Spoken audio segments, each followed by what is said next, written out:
அனைவருக்கும் வணக்கம். Welcome to Lotus NEET biology Tamil YouTube channel. நம்முடைய யூடியூப் சேனலில் பிஜிடிஆர்பி எஜுகேஷன் சைக்காலஜி அண்ட் ஜிகேக்காக ஆன்லைன் டெஸ்ட் பேட்ச் தான் பார்த்துட்ருக்கோம். அந்த ஆன்லைன் டெஸ்ட் பேட்சில் யாராவது ஜாயின் பண்ணணும்னு ஐடியா இருந்தால் நம்மளுடைய ப்ரீவியஸ் வீடியோ பார்த்தீங்க அப்படின்னாக்கா அந்த வீடியோவில் டீட்டெயில்ஸ் இருக்குது, பார்த்துட்டு ஜாயின் பண்ணணும்னு ஐடியா இருந்து ஜாயின் பண்ணிங்க. உங்களுக்கு பார்த்தீங்கன்னாக்கா இந்த ஆன்லைன் டெஸ்ட் பேட்சில் எஜுகேஷன் சைக்காலஜி 30 மார்க்கு ப்ளஸ் பார்த்தீங்கன்னாக்கா ஜிகே 10 மார்க்கு, தமிழ் தகுதி தேர்வு இது மொத்தம் சேர்ந்து கவர் ஆகிடும். இதுக்கான ஃபீஸ் பார்த்தீங்கன்னாக்கா 150 ருபீஸ் பர் வீக்குக்கு, ஒரு வாரத்துக்கு 150 ருபீஸ் பே பண்ணணும். இதே பார்த்தீங்கன்னாக்கா நீங்கள் ஃபுல் கோர்ஸ் ஜாயின் பண்ணுறீங்க, ஆல்ரெடி நம்ம 5 வீக்ஸ் முடிஞ்சிருக்கு, இப்போ 6th வீக் இன்னையோட முடிய போகுது. அந்த 6 வீக் ப்ளஸ் பார்த்தீங்கன்னாக்கா எக்ஸாம் முடிகிற வரைக்கும் உங்களுக்கு வேணும் கிளாஸ் அப்படின்னாக்கா 4500 பே பண்ணணும். உங்களுக்கு தமிழ் தகுதி தேர்வு கவர் ஆகிடும். எஜுகேஷன் சைக்காலஜி ஒரு 30 மார்க்கு ப்ளஸ் ஜிகே ஒரு 10 மார்க், இது மொத்தத்துக்கு சேர்த்து உங்களுக்கு பார்த்தீங்கன்னாக்கா கிளாஸ் வந்துடும். வீக்லி ஒரு வாரத்துக்கு ஒரு நாள் பார்த்தீங்கன்னாக்கா டெஸ்ட்டும் வந்துடும். நீங்கள் யாராவது பார்த்தீங்கன்னாக்கா உங்களுக்கு கிளாஸில் ஜாயின் பண்ணணும்னு ஐடியா இருந்தால் நம்முடைய ப்ரீவியஸ் வீடியோ பார்த்தீங்கன்னா அதில் டீட்டெயில்ஸ் எல்லாம் சொல்லியிருக்கேன். இல்லை நான் பார்த்தீங்கன்னாக்கா உங்களுக்கு டவுட் கேட்குறது இல்லை பே பண்ணுற ஐடியா எதனா இருந்ததுன்னா இங்கே ஸ்க்ரீனில் நம்பர் எழுதியிருக்கும் பாருங்கள், இந்த நம்பருக்கு கால் பண்ணியோ இல்லை டெக்ஸ்ட் பண்ணியோ டவுட் இருந்தால் கேட்டுக்குங்க. கிளாஸில் ஜாயின் பண்ணி யூஸ் பண்ணிக்கோங்க. இன்றைக்கான வீடியோக்குள்ளே போகலாம். இன்றைக்கி நம்ம பார்க்குறது பார்த்தீங்கன்னாக்கா தமிழ் தகுதி தேர்வு தான். இந்த தமிழ் தகுதி தேர்வில் நம்ம பார்க்குறது பார்த்தீங்கன்னாக்கா 10ஆம் வகுப்பு புக்கு தான் பார்த்துட்ருக்கோம். அதில் இயல் 1 பார்த்துட்ருக்கோம். ஆல்ரெடி பார்த்தீங்கன்னாக்கா பார்ட் 1ல் பார்த்தீங்கன்னாக்கா 1வது பேஜ்லேருந்து 8வது பேஜ் வரைக்கும் போட்டிருக்கோம். பிஜிடிஆர்பி கிளாஸில் யாரெல்லாம் அந்த எஜுகேஷன் சைக்காலஜி கிளாஸில் இருக்கீங்களோ அவங்க இந்த 8 பேஜ் பார்த்துக்குங்க. இன்றைக்கி பார்த்தீங்கன்னாக்கா இன்னொரு ஒரு 7 பேஜோ இல்லை 8 பேஜோ கிளாஸ் எடுக்கிறேன். அதுவும் பார்த்தீங்கன்னாக்கா நாளைக்கு டெஸ்ட்டில் உங்களுக்கு கவர் ஆகிடும். அதையும் பார்த்துக்குங்க. புக்கு ஆல்ரெடி நான் பார்த்தீங்கன்னாக்கா பிடிஎஃப் அமைச்சிருக்கேன். உங்கள்கிட்ட புக் இருந்தால் அந்த புக்கை பார்த்து படிச்சுக்கோங்க. இன்றைக்கி நம்ம பார்க்குறது பார்த்தீங்கன்னாக்கா பார்ட் 2. பார்ட் 1 வீடியோவோடைய லிங்க் டிஸ்கிரிப்ஷனில் கொடுக்குறேன். மற்ற எஜுகேஷன் சைக்காலஜியோடைய வீடியோஸும் லிங்க்கில் டிஸ்கிரிப்ஷனில் கொடுக்குறேன், பார்க்காதவங்க பார்த்துக்குங்க.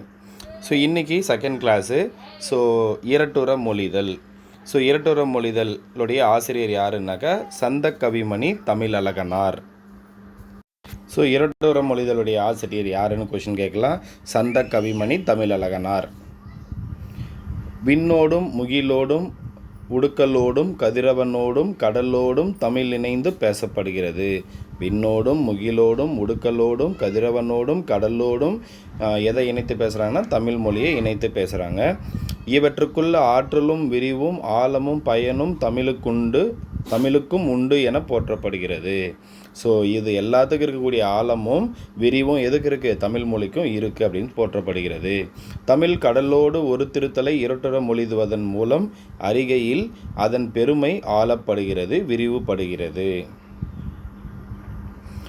இங்கே ஆழிக்கு இணை முத்தமிழ் துய்ப்பதால் முச்சங்கம் கண்டதால் மெத்த வணிகலமும் மேவலால் நித்தம் அணை கிடந்தே சங்க தவற்காக்க ஆழிக்கு இணை கிடந்த தேத்தமிழ் ஈண்டு. இது பார்த்தீங்கன்னா தனிப்பாடல் திரட்டு அதுலேருந்து எடுத்திருக்காங்க.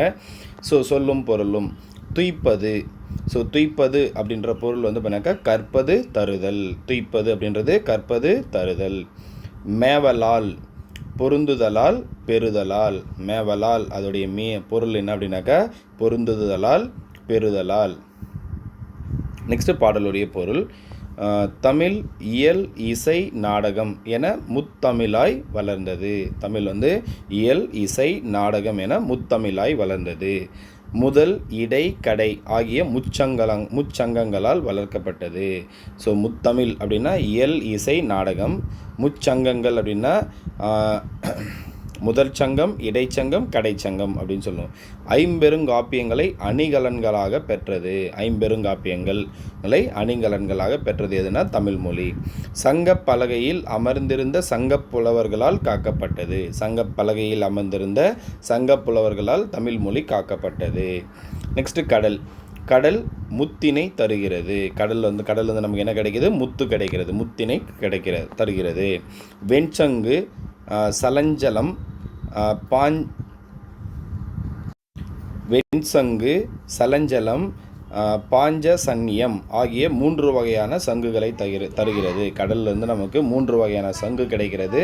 ஸோ என்னென்ன சங்கு அப்படின்னாக்கா வெண்சங்கு, சலஞ்சலம், பாஞ்சசன்யம் ஆகிய 3 வகையான சங்குகள் கிடைக்கிறது.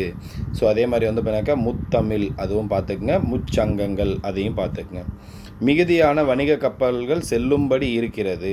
அந்த கடல் எப்படி இருக்குன்னா மிகுதியான வணிக கப்பல்கள் செல்லும்படி இருக்கிறது. தன் அலையால் சங்கினை தடுத்து நிறுத்தி காக்கிறது. தன் அலையால் சங்கினை தடுத்து நிறுத்தி காக்கிறது. நெக்ஸ்ட் இங்கே பாடல் தமிழுக்கு கடலுக்கு முத்தமிழ் இயல் இசை நாடகம் ஆகிய முத்தமிழ். முத்தினை அமிழ்ந்து எடுத்தல். முத்தினை அமிழ்ந்து எடுத்தல் அதாவது கடலுக்குள்ள முத்து குளித்தல் அப்படின்னு சொல்லுவாங்க. ஸோ அதுதான் முச்சங்கம். முதல் சங்கம், இடைச்சங்கம், கடைச்சங்கம் ஆகிய முச்சங்கங்கள். 3 வகையான சங்குகளை தருதல். கடல்லேருந்து தான் நமக்கு 3 வகையான சங்குகள் கிடைக்கிறது. மெத்த வணிகலன் எப்படி பிரித்து எழுதலாம்னா மெத்த கூட்டல் அணிகலன். மெத்த வணிகலனை வந்து மெத்த கூட்டல் அணிகலன். ஸோ இங்கே வந்து மெத்த வணிகலன் வந்து தமிழுக்கு வந்து ஐம்பெருங்காப்பியங்கள். இதே வந்து கடலுக்கு வந்து மிகுதியான வணிக கப்பல்கள் சென்று வருகிறது. சங்கத்தவர் காக்க.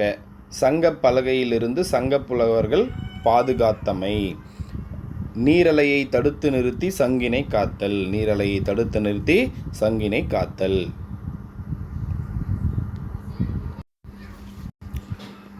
அடுத்து இரட்டுற மொழிதல். ஸோ இரட்டுற மொழிதல் அப்படின்னா என்னென்னா ஒரு சொல்லோ சொற்றொடரோ இரு பொருள் பட வருவது. ஸோ ஒரு சொல்லோ சொற்றொடரோ இரு பொருள் பட வந்தால் அதுக்கு என்ன பேருனா இரட்டுற மொழிதல் அணி எனப்படும். அப்போ இரட்டுற மொழிதல் அணி அப்படின்றது என்னென்னா ஒரு சொல்லோ சொற்றொடரோ இரு பொருள் பட வந்தால் அதுக்கு பேர் இரட்டுற மொழிதல் அணி. இரட்டுற மொழிதல் அணிக்கு இன்னொரு பெயர் இருக்குது, சிலேடை அணி. ஸோ சிலேடை அணி செய்யுளிலும் உரைநடையிலும் மேடை பேச்சிலும் சிலேடைகள் பயன்படுத்தப்படுகிறது. செய்யுளாக இருக்கட்டும், உரைநடையாக இருக்கட்டும், மேடை பேச்சாக இருக்கட்டும், இது எல்லாத்துலேயுமே சிலேடை பயன்படுத்துகிறாங்க. ஸோ இதுவும் கொஷின் கேட்பாங்க.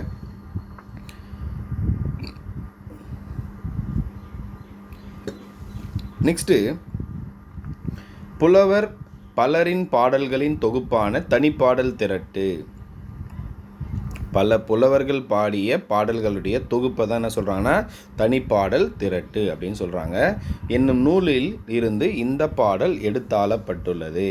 இப்பாடலை படைத்தவர் தமிழ் அழகனார். இந்த பாடல் இருக்கு இல்லையா, இப்போ நம்ம சொன்ன ஸ்டார்டிங்கில் பார்த்தோம், அந்த பாடலை படைத்தவர் யாருன்னா தமிழ் அழகனார். சந்தக்கவிமணி என குறிப்பிடப்படும் தமிழ் அழகனாரின் இயற்பெயர் சண்முக சுந்தரம்.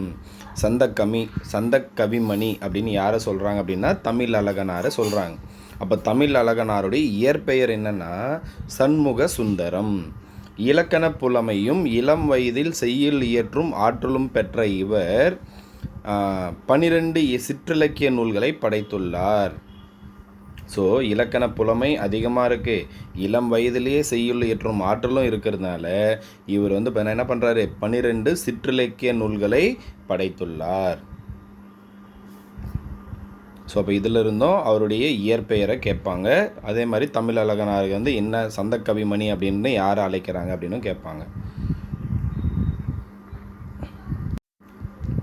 ஸோ இங்கே கற்பவை கற்றபின் அப்படின்னு ஒன்று கொடுத்துருக்காங்க. அதில் ஃபஸ்ட்டு பாயிண்ட் பாருங்கள். காலை நேரம் ஒரு நிகழ்ச்சிக்காக தொடர்வண்டியில் வந்து இறங்கினார் தமிழறிஞர் கீவா ஜெகநாதன். ஸோ தொடர்வண்டியில் வந்து இறங்குறாரு காலை ஒரு நிகழ்ச்சிக்காக. அவரை மாலையிட்டு வரவேற்றனர், மாலை போட்டு வரவேற்றனர். அப்போது கீவா ஜெகநாதன் என்ன சொல்கிறாருன்னா, அடடே காலையிலேயே மாலையும் வந்து விட்டதே என்றார்.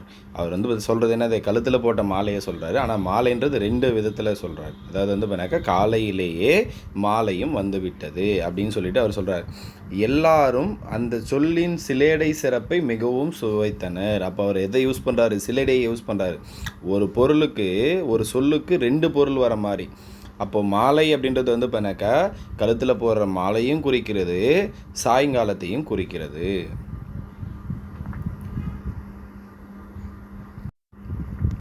அதே மாதிரி இசை விமரிகர் இசை விமரிசகர்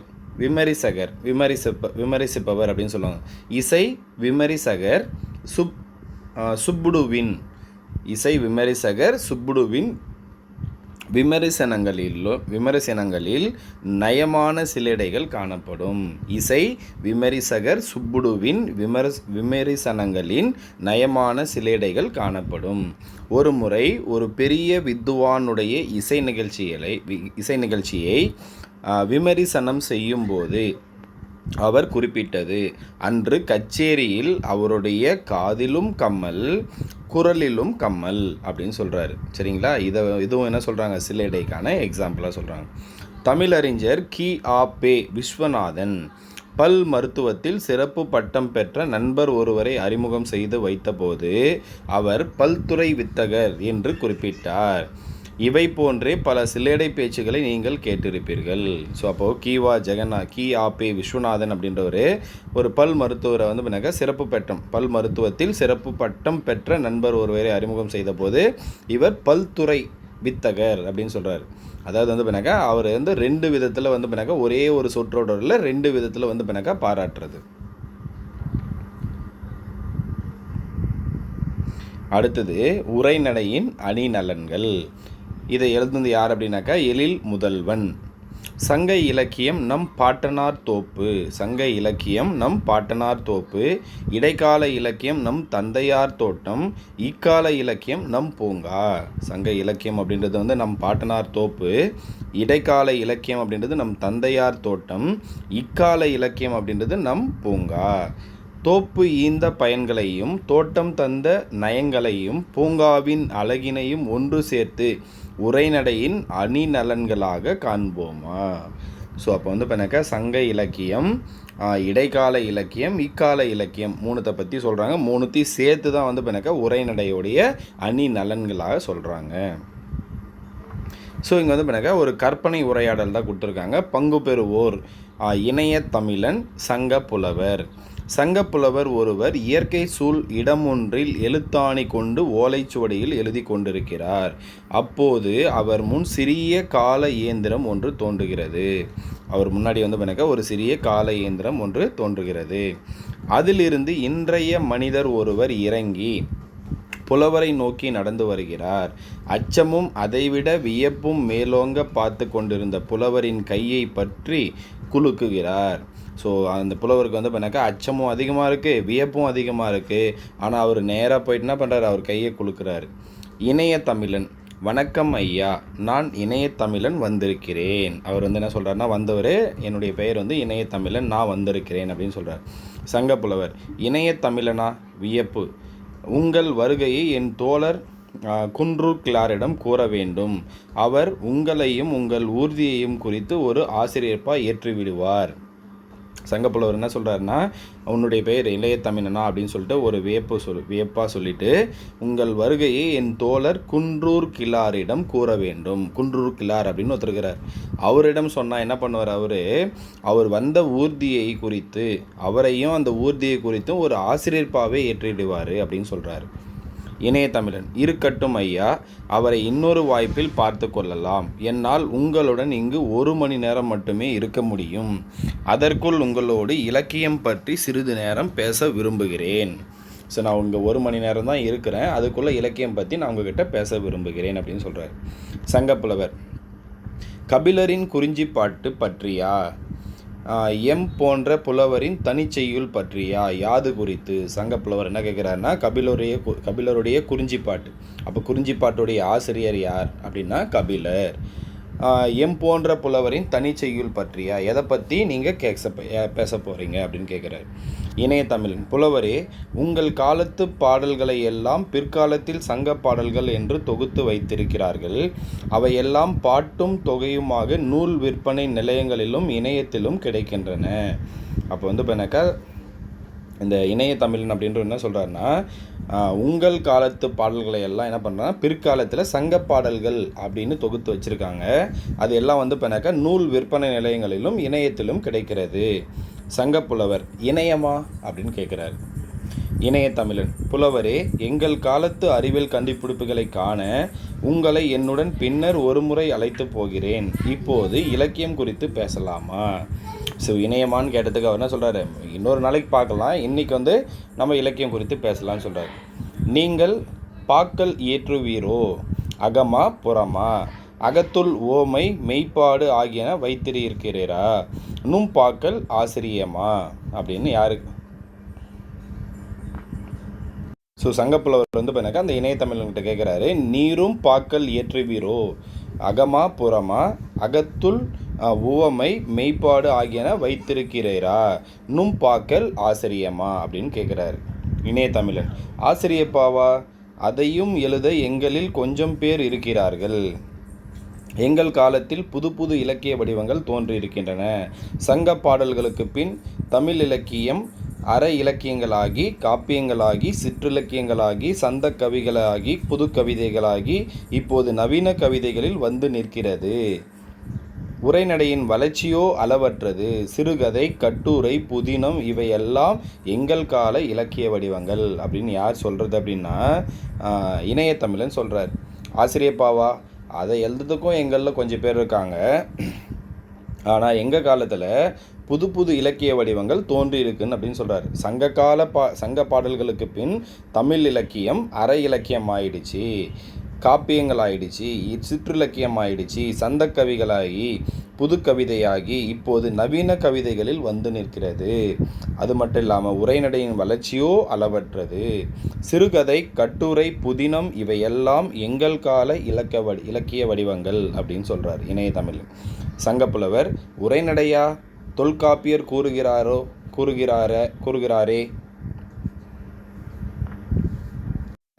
உடனே சங்கப்புலவர் என்ன சொல்கிறாருன்னா, உரைநடையா? தொல்காப்பியர் கூறுகிறாரே அப்படின்னு சொல்கிறார். அதுக்கு இணையத்தமிழன், அதே தான் நீங்களும் நானும் பேசுகிறோமே, அதுதான் உரைநடை. பேசினால் உரையாடல், எழுதினால் உரைநடை. பெரும்பாலும் உரைநடை வடிவில் தான் நாங்கள் இலக்கியம் படைக்கிறோம். உரைநடை வடிவில் தான் இலக்கியம் படைக்கிறோம் அப்படின்னு இணையத்தமிழன் சொல்கிறார். சங்கப்புலவர்: எம்முடைய பாக்களின் உத்திகளை நீவிர் பயன்படுத்துவீரோ? சங்கப்புலவர் என்னுடைய பாக்களுடைய உத்திகளை நீங்கள் பயன்படுத்துவீங்களான்னு கேட்குறார். இணையத்தமிழன்: என்ன அப்படி கேட்டுவிட்டீர்கள்? நீங்கள் தந்த உத்திகளின் சிலவற்றை நீங்கள் தந்த பெயரிலும், சிலவற்றை நாங்கள் வைத்த பெயரிலும் பயன்படுத்துகிறோம். அவங்க கொடுத்த உத்தியை அவங்க வச்ச பெயர்லேயும் நாங்களே வச்ச பெயர்லேயும் சிலவற்றை பயன்படுத்துகிறோம் அப்படின்னு சொல்கிறாங்க. சங்கப்புலவர்: மகிழ்ச்சி. உணர்ச்சிகளை காட்ட ஓமை கொண்ட மொழிநடையே ஏற்ற கருவி.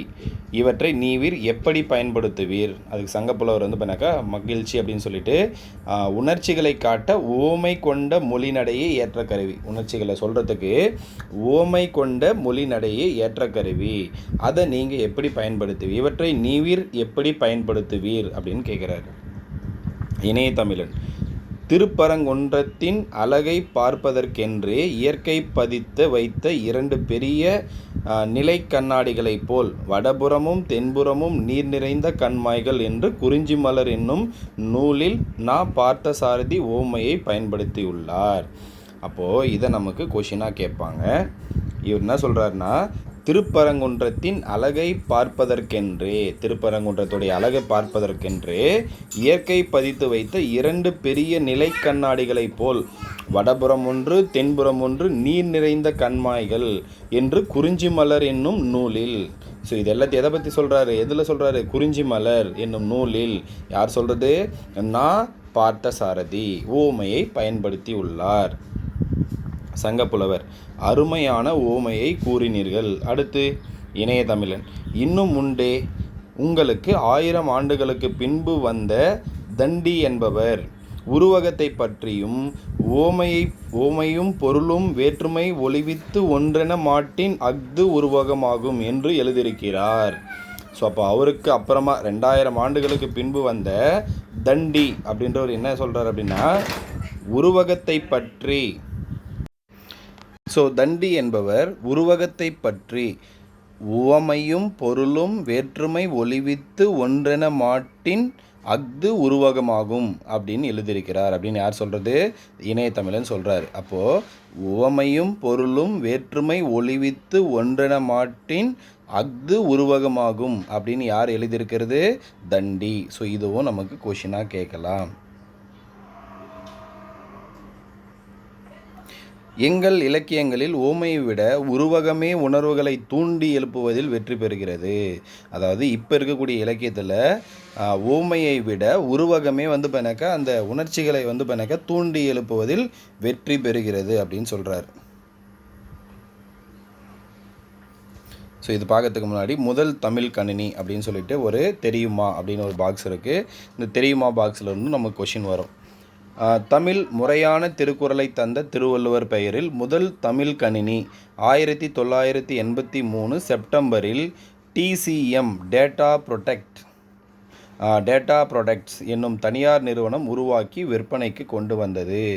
தமிழ் மறையான திருக்குறளை தந்த திருவள்ளுவர். அப்போ தமிழ் மறை அப்படின்னு எதை சொல்கிறாங்கன்னா திருக்குறளை தான் சொல்கிறாங்க. அப்போ தமிழ் மறையான திருக்குறளை தந்த திருவள்ளுவர் பெயரில் முதல் தமிழ் கணினி எந்த ஆண்டு வெளியிடுறாங்க அப்படின்னாக்கா 1983 செப்டம்பரில். யார் வெளியிடுறதுன்னா TCM டேட்டா ப்ராடக்ட்ஸ் என்னும் தனியார் நிறுவனம் உருவாக்கி விற்பனைக்கு கொண்டு வந்தது.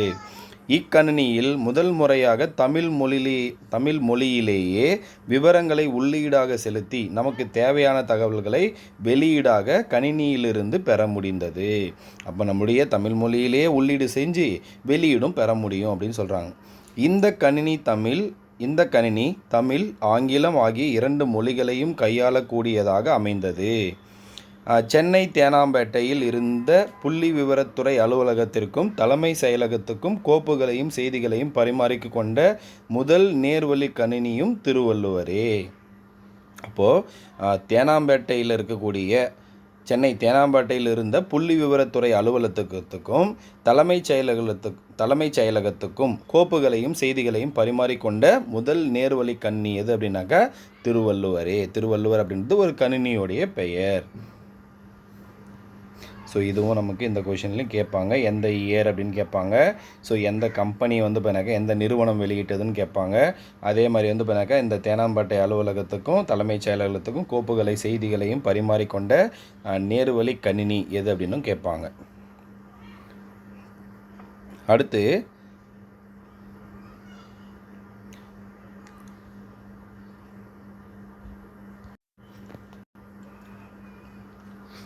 நெக்ஸ்ட்டு முகநிலவில் வியர்வை முத்துக்கள் துளிர்த்தன என்று உருவகமாக எழுதுகிறார்கள். ஸோ முகநிலவில் வியர்வை முத்துக்கள் துளிர்த்தன அப்படின்னு உருவகமாக எழுதுகிறாங்க அப்படின்னு சொல்கிறார் யார்? இணையதமிழன். நெக்ஸ்ட்டு கலம்புக துடித்து நின்ற உனக்கு வெறிச்சாறு கிடைத்துவிட்டது உண்டு மகிழ்ந்தாய் உன் புன்னகைதான் அதற்கு சான்று. இது யார் எழுதுறது அப்படின்னாக்கா இது எங்கள் காலத்தில் வாழ்ந்த அறிஞர் அண்ணா அவர்களின் உரைநடை. ஸோ இதுவும் கொஷின் கேட்பாங்க. கலம்புக துடித்து நின்ற உனக்கு வெற்றிச்சாறு கிடைத்துவிட்டது. கலம்புக துடித்து நின்ற உனக்கு வெற்றிச்சாறு கிடைத்து விட்டது உண்டு மகிழ்ந்தாய் உன் புன்னகைதான் அதற்கு சான்று அப்படின்னு யாருடைய உரைநடை அப்படின்னா அறிஞர் அண்ணாவுடைய உரைநடை. இதுவும் கொஷின் கேட்பாங்க. சங்கப்புலவர் அட என்னே அவரது கற்பனை மேலும் கேட்க பெருவிளைவு கொள்கிறேன். அடுத்து இணையதமிழன் விதவிதமான ஓமைகளை நீங்கள் பயன்படுத்தி இருக்கிறீர்கள். அவற்றுக்கெல்லாம் பிற்காலத்தில் தோன்றிய இலக்கண நூல்களின் பெயர் வைத்திருக்கிறார்கள். ஓம உருபு மறைந்து வந்தால் அதற்கு எடுத்துக்காட்டு ஓமை அணி என்று பெயர். ஸோ அப்போ எடுத்துக்காட்டு ஓமை அணி அப்படின்னா என்னென்னா ஓம உருபு மறைந்து வந்தால் அதற்கு என்ன பேர் அப்படின்னா எடுத்துக்காட்டு ஓமை அணி அப்படின்னு பேர். இதுவும் கொஷின் கேட்பாங்க. நெக்ஸ்ட்டு புறந்தூய்மை நீரான் அமையும் அகந்தூய்மை வாய்மையால் காணப்படும். இந்த திருக்குறளில் உவம உருபு இல்லை. இதை நீங்கள் உரைநடையிலும் பயன்படுத்துகிறோம்.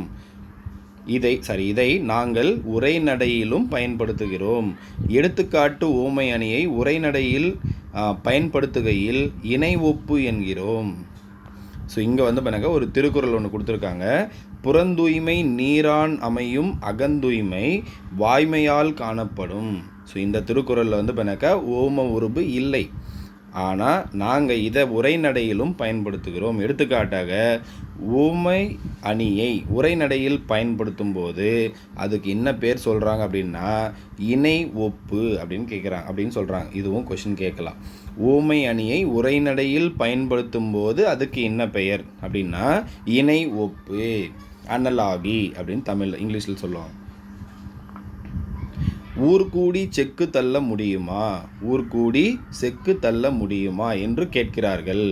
ஊர்கூடின பிறகுதான் செக்கு தள்ள வேண்டும் என்று காத்திருப்பவர்களின் காரியம் கைகூடாது.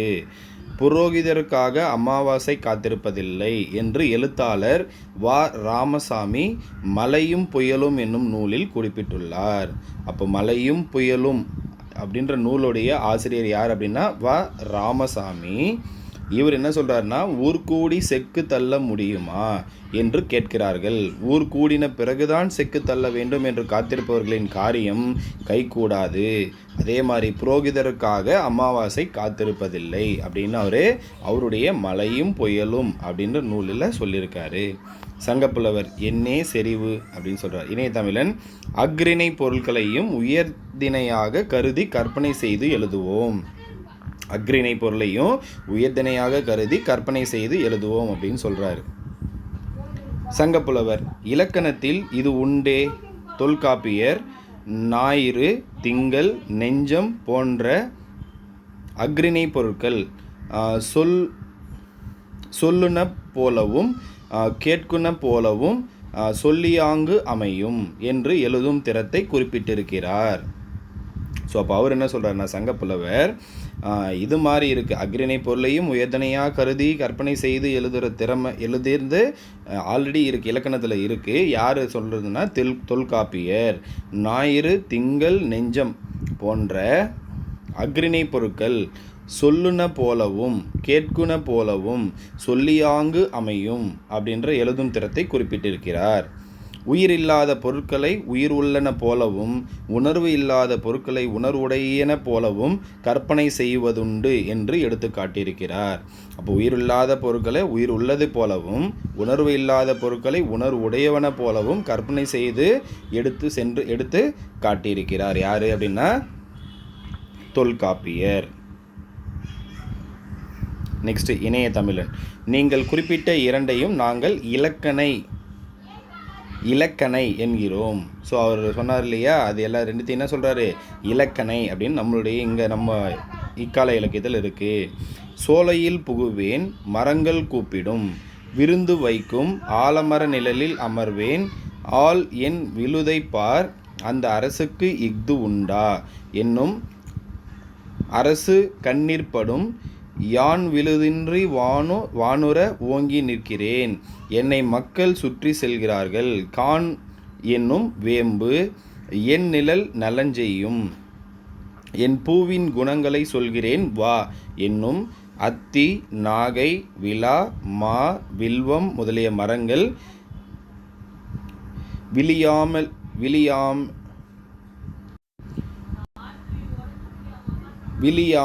விழியாமல் இருக்குமோ சிந்தனையில் அவைகளின் நுட்பங்கள் விளங்கும். மலை என்னை அடிக்கடி அழைக்கும் மலை மீது இவர் வேன் ஓரிடத்தில் அமர்வேன் மேலும் கீழும் பார்ப்பேன் சுற்றுமுற்றும் பார்ப்பேன் மனம் அமைதி எய்தும். எங்கள் கால தமிழ் தென்றல் திரு.வி. கல்யாண சுந்தரனார் இப்படி எழுதியிருக்கிறார். இதை எழுதுறது யார் அப்படின்னாக்கா திரு.வி. அப்படின்னு சொல்லுவாங்க. திரு.வி. கல்யாண சுந்தரனார் எழுதியிருக்கிறார் அப்படின்னு இணைய தமிழன் சொல்கிறார். சங்கப்புலவர் மோனையும் எதுகையும் செய்யுளின் வருமாயின் இனிய ஓசை இன்பம் விளையும் இவற்றினை நீவீர் உரைநடையில் பயன்படுத்துவீரோ. இணைய தமிழன் ஆம் இதோ. அதாவது மோனையும் எதுகையும் செய்யுளில் வருமாயின் இனிய ஓசை இன்பம் விளையும், அதை நீங்கள் பயன்படுத்துகிறீங்களா உரைநடையில் அப்படின்னு கேட்குறாரு. ஆம் அப்படின்னு சொல்கிறார். தென்றல் அசைந்து வரும் தென்தமிழ் நாட்டில் அமைந்த திருக்குற்றாலம் மலைவளம் படைத்த பழம்பதியாகும் அம்மலையிலேயே கோங்கும் வேங்கையும் ஓங்கி வளரும் குரவமும் முல்லையும் நறுமணங்கமலும் கோலம் மாமையில் தோகை விரித்தாடும் தேனுண்ட வண்டுகள் தமிழ் பாட்டிசைக்கும் இத்தகைய மலையினின்று விரைந்து விழிந்திறங்கும் வெள்ளருவி வட்ட சுனையிலேயே வீழ்ந்து பொங்கும் பொழுது சிதறும் நீர்த்திவலைகள் பாலாவிற்போர் பறந்தெழுந்து மஞ்சினோடோடு சேர்ந்து கொஞ்சி குலாவும் என்ற சொல்லின் செல்வர் ராப்பி சேதுப்பிள்ளை தமிழின்பம் என்னும் நூலில் எழுதியிருக்கிறார். இதை எழுதுனது யார் அப்படின்னாக்கா சொல்லின் செல்வர் அப்படின்னு யாரை அழைக்கிறாங்கன்னு கேட்பாங்க. ராப்பி சேதுப்பிள்ளை. சரியா? ராப்பி சே அப்படின்னு சொல்லுவாங்க. ராப்பி சேதுப்பிள்ளைன்னு சொல்லுவாங்க. ஸோ இவர் என்ன நூல் எழுதினார்னா தமிழின்பம். அப்போ தமிழின்பம் என்ற நூலுடைய ஆசிரியர் யாருன்னு கேட்பாங்க. சொல்லின் செல்வர் அப்படின்னு யாரை சொல்கிறாங்கன்னு கேட்பாங்க. அடுத்து சங்கப்புலவர். அருமை உணர்வு வெளிப்பாட்டிற்கும் சொல்லப்படும் கருத்திற்கும் அழுத்தம் தரவும் நீவிர் உரைநடையில் வேறு என்ன உத்திகளை பயன்படுத்துவீர்கள் அப்படின்னு கேட்குறார். அதுக்கு இணையதமிழன், இதற்காக சொல்லையோ கருத்தையோ திரும்ப திரும்ப சொல்வதுண்டு. சொற்களை அளவாக பயன்படுத்தி உரைநடையை அழகு செய்ய மு வரதராசனார் தம் நாட்டுப்பற்று என்னும் கட்டுரை தொகுப்பில். அப்போ பார்த்தீங்கன்னாக்கா சொல்லையோ கருத்தையோ திரும்ப திரும்ப சொல்கிறோம் அப்படின்னா சொற்களை அளவாக பயன்படுத்தி உரைநடையை அழகு செய்ய மு வரதராசனார் தம் நாட்டுப்பற்று என்னும் கட்டுரை தொகுப்பில் பின்வருமாறு சொல்லியிருக்கிறார். ஸோ என்ன சொல்லியிருக்காருன்னா, வாழ்க்கை நடத்துவதற்கு பொருள்கள் பல வேண்டும். அரிசி, காய், கனி முதலியவை வேண்டும். உடை, வீடு முதலியவை வேண்டும். காசும் காகித நோட்டும் வேண்டும். இன்னும் பல வேண்டும். இவற்றை ஆளும் அறிவும் வேண்டும் என்று எழுதியிருக்கிறார். ஸோ அப்போ வாழ்க்கை நடத்துவதற்கு பொருட்கள் பல வேண்டும். அரிசி, காய், கனி முதலியவை வேண்டும். உடை, வீடு முதலியவை வேண்டும். காசும் காகித நோட்டும் வேண்டும். இன்னும் பல வேண்டும். இவற்றை ஆளும் அறிவும் வேண்டும் அப்படின்னு யார் எழுதுனா மு வரதராசனார். சங்கப்புலவர், மிகச் சுவையாக உள்ளது. இன்னும் வேறென்ன உத்திகள்? இணையதமிழன், இருக்கின்றனவே. படிப்பவருக்கு முரண்படுவது போல இருக்கும். உண்மையில் முரண்படாத மெய்மையை சொல்லுவது முரண்படு மெய்மை. அப்போது படிப்பவருக்கு முரண்படுவது போல இருக்கும், ஆனால் உண்மையில் முரண்படாது. மெய்மையை சொல்லுவது. அப்போ மெய்மையை சொல்லுவது முரண்படாது. மெய்மையை சொல்லுவதுக்கு என்ன பேருனா முரண்படு மெய்மை. பேரடாக்ஸ் இங்கிலீஷில் சொல்லுவாங்க. இதோ அதற்கும் ஒரு எடுத்துக்காட்டு. இந்த உலகத்தில் பயம் என்ற ஒன்றிற்கு தவிர வேறு எதற்கும் நாம் பயப்பட வேண்டும். அப்போ பயம் என்ற ஒன்றிற்கு தவிர வேறு எதற்கு நாம் பயப்பட வேண்டும். இது எதோடைய எக்ஸாம்பிள்னாக்கா பேரடாக்ஸ், அதாவது முரண்படு மெய்மையோருக்கு எக்ஸாம்பிள், எடுத்துக்காட்டு. ஸோ இதுவும் கொஷின் கேட்பாங்க. ஸோ இந்த இடம். அடுத்து சங்கப்புலவர். மேலும் இணையதமிழன், முரண்பட்ட சொற்களை சேர்த்து எழுதுவார்கள். கலப்பில்லாத பொய், இதை சொல் முரண் என்கிறோம். கலப்பில்லாத பொய், அதோட இது எதை சொல்கிறாங்க, என்ன சொல்கிறாங்கனாக்கா சொல் முரண் அப்படின்னு சொல்கிறாங்க. ஆக்சிமோரான். ஸோ சொல் முரணுக்கு இங்கிலீஷில் ஆக்சிமோரான். சொல்லும் முறையில் அழுத்தம் கொடுப்பதற்காக எதிரும் புதிருமான முரண்படும் கருத்துக்களை அமைத்து எழுதுவோம். இதனை எதிரிணை இசைவு, ஆன்டிதீசிஸ் அப்படின்னு சொல்கிறாங்க. சரிங்க? சொல்லும் முறையில் அழுத்தம் கொடுப்பதற்காக எதிரும் புதிரமான முரண்படும் கருத்துக்களை அமைத்து எழுதுவது இப்போனாக்கா எதிரிணை இசைவு அப்படின்னு சொல்லுவாங்க. ஆன்டிதீசிஸ். இதுக்கு ஒரு எக்ஸாம்பிள். குடிசைகள் ஒரு பக்கம், கோபுரங்கள் மறுபக்கம். பசித்த வயிறுகள் ஒரு பக்கம், புலிச்சேப்பக்காரர்கள் மறுபக்கம். மெலிந்த எலும்புக்கூடுகள் ஒரு பக்கம், பருத்த தொந்திகள் மறுபக்கம். கேடுகெட்ட இந்த சமுதாயத்திற்கு என்றைக்கும் விமோசனம். தோழர்களே சிந்தியுங்கள் என்று தோழர் ப. ஜீவானந்தம் எழுதியிருப்பது இதற்கு நல்ல எடுத்துக்காட்டு. ஸோ அப்போ அந்த எதிரிணை இசைவு இருக்கு இல்லையா, அதுக்கு யார் எடுத்துக்காட்டு, நல்ல எடுத்துக்காட்டு எழுதிருக்குதுன்னா ப. ஜீவானந்தம். நெக்ஸ்ட் சங்கப்புலவர். கேட்கும் போதிலேயே சிலிர்ப்பு உண்டாகிறதே. இணையதமிழன், புலவரே இதையும் கேளுங்கள். விடை தர வேண்டிய தேவையில்லாமல் கேள்வியிலேயே பதில் இருப்பதை போலவும் எழுதுவோம். அது உணர்ச்சி வெளிப்பாட்டுக்கு உதவக்கூடியது. அவர் பெரியார் ஈவேரா. பேசாத நாள் உண்டா, குரல் கேட்காத ஊர் உண்டா, அவரிடம் சிக்கி திணறாத பழமை உண்டா, எதை கண்டு அவர் திகைத்தார். எந்த புராணம் அவரிடம் தாக்குதலை பெறாது. எனவேதான் பெரியாருடைய பெரும் பணியை நான் ஒரு தனி மனிதனின் வரலாறு என்றல்ல, ஒரு சகாப்தம், ஒரு காலகட்டம், ஒரு திருப்பம் என்று கூறுகிறேன். இது பெரியாரை பற்றி அறிஞர் அண்ணா பேசியது. ஸோ இது யாரை பற்றி சொன்னது? பெரியாரை பற்றி அறிஞர் அண்ணா. ஸோ இதுவும் கண்டிப்பாக கொஷின் வரதுக்கு நிறைய பாசிபிலிட்டிஸ் இருக்குது. இங்கே தமிழ் லாங்குவேஜில் நம்ம கேட்கணும் அப்படின்னாக்கா யாரை பற்றி, இப்போ ஒருத்தர் வந்து இன்னொருத்தரை பற்றி ஒரு கொட்டேஷன் சொல்கிறாங்கன்னா அதுவும் நமக்கு கேட்பாங்க.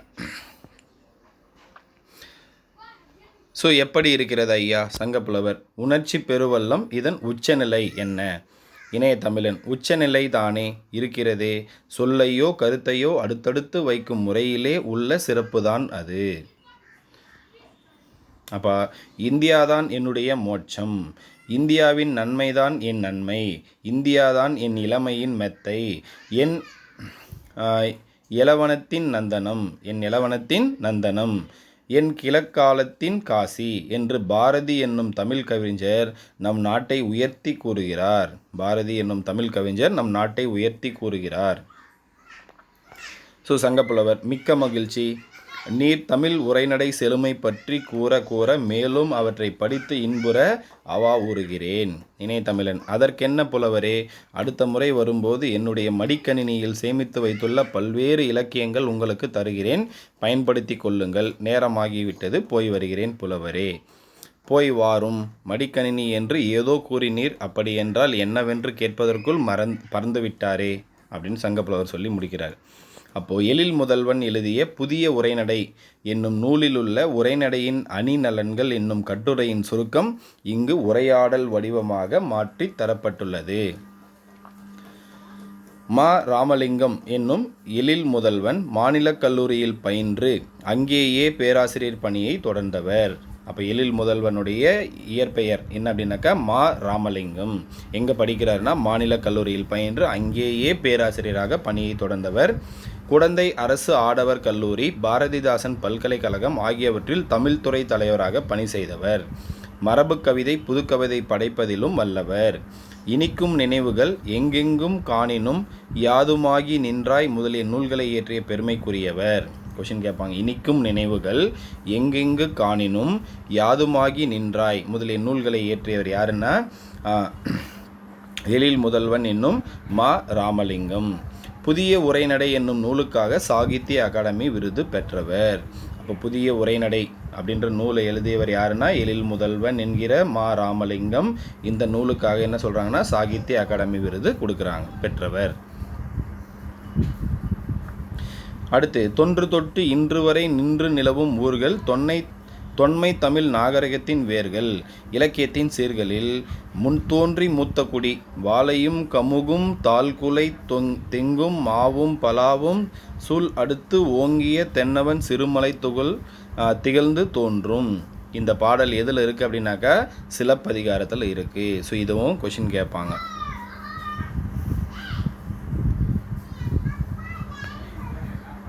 ஸோ இன்றைக்கி டோட்டலாக எத்தனை பேஜ் பார்த்துருக்கோன்னா 15வது பக்கம் வரைக்கும் பார்த்துருக்கோம்.